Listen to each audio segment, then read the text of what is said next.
भैया केकेआर का तो कट गया, क्या वो मैं नहीं बताऊंगा, वो आप सोचो।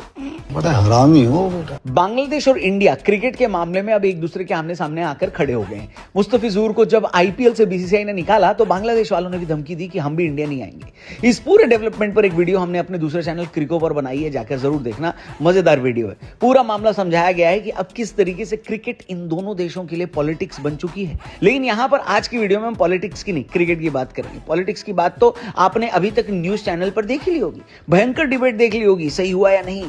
क्या अब दो देश ऐसे हो जाएंगे जिनके साथ हम क्रिकेट खेलना बंद कर देंगे और सिर्फ आईसीसी टूर्नामेंट या फिर एशिया कप में ही खेलेंगे? क्या अब बांग्लादेश के साथ भी हाथ नहीं मिलाया जाएगा? इन सारे सवालों के जवाब थोड़े टाइम में मिलेंगे, लेकिन कुछ जवाब ऐसे हैं जो क्रिकेट वाले हैं और क्रिकेट फैंस चाह रहे हैं कि उनका जवाब बीसीसीआई दे दे।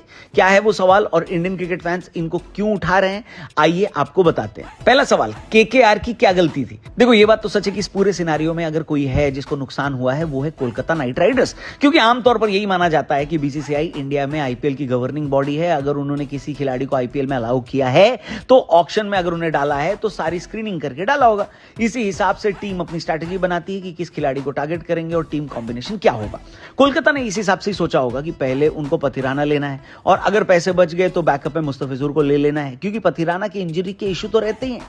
उन्होंने इस हिसाब से अपनी पूरी प्लानिंग करी और याद रखिए 14 करोड़ में चेन्नई के पास जाने वाले कार्तिक शर्मा के लिए भी कोलकाता ने अच्छी खासी बोली लगाई थी, लेकिन फिर पीछे हट गए क्योंकि उन्होंने ये पैसे मुस्तफिजुर के लिए बचा कर रखे थे। लेकिन अब मुस्तफिजुर नहीं खेल रहे, बीसीसीआई ने बोल दिया कि कोलकाता को रिप्लेसमेंट मिल जाएगा। लेकिन ये क्या कोई एहसान थोड़ी है, वो तो वैसे ही मिलना चाहिए।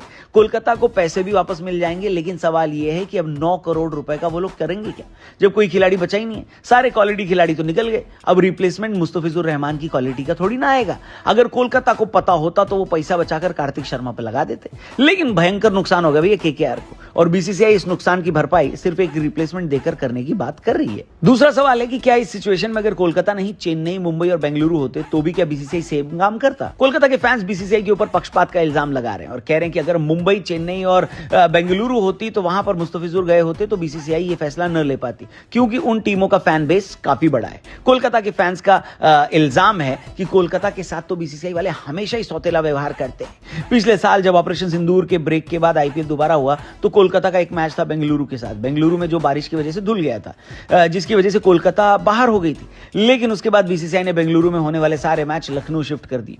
कोलकाता फैंस का पूछना है कि क्या ये काम आप पहले नहीं कर सकते थे, या फिर कर दिया था तो क्या कोलकाता का मैच लखनऊ में बेंगलुरु के साथ शेड्यूल नहीं कराया जा सकता था? इल्जाम यह भी है कि पिछली बार का फाइनल जो कि कोलकाता में होना था वो लास्ट मोमेंट पर बारिश का बहाना देकर अहमदाबाद शिफ्ट कर दिया गया। तीसरा सवाल जो कि फिर से कोलकाता फैंस पूछ रहे हैं वो ये है कि मुस्तफिजुर को आपने आईपीएल से निकाल दिया, सही किया, क्योंकि